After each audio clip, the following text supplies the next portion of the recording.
Imagine blowing out the candles on your 25th birthday and immediately deciding to stop contributing to your retirement accounts forever.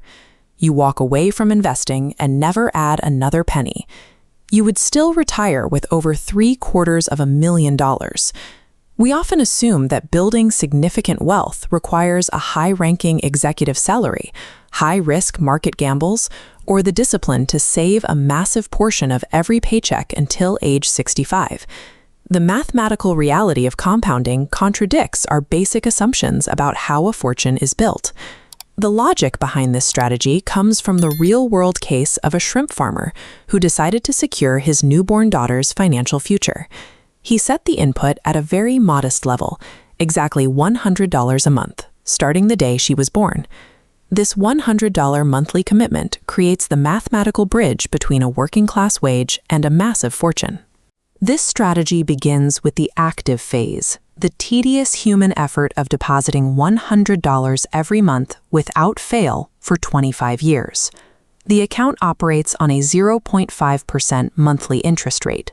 The interest generated each month permanently merges with the original core. Because the balance is larger, the next cycle generates more interest, earning interest on the interest already accumulated. By the daughter's 25th birthday, the active human effort ends. Her father has deposited a total of $30,000. Thanks to the interest accumulated over those first 2 decades, the account balance reached $69,300. While $69,000 is a respectable sum, it highlights the limits of human saving alone. It is nowhere near enough to fund a full retirement. At age 25, the strategy hits a turning point. The deposits stop.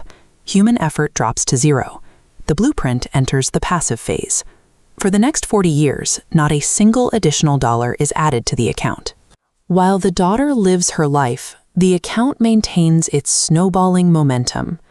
The trajectory was slow for 25 years, but now curves sharply upward.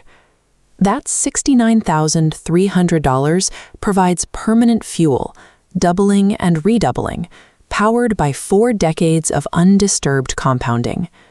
Mathematically, doing nothing for 40 years becomes the most vital phase of the wealth-building equation. A moment of wonder. By the time she reaches age 65, the daughter's account balance has grown to approximately $760,000. To understand the thesis of this blueprint, we have to look at the composition of that final sum. Only $30,000 of the total came from actual out-of-pocket deposits. An astounding $730,000 was generated purely by mathematical growth. The vast majority of this retirement fortune is money created by the system rather than by the worker's labor. This outcome relies on a variable far more significant than the size of the monthly deposits or the specific interest rate. The final balance is a direct product of the sheer, uninterrupted volume of time the money was left to compound. Building life-changing wealth does not require being wealthy to start with. It requires starting early, maintaining strict consistency, and then stepping back to let time do the heavy lifting.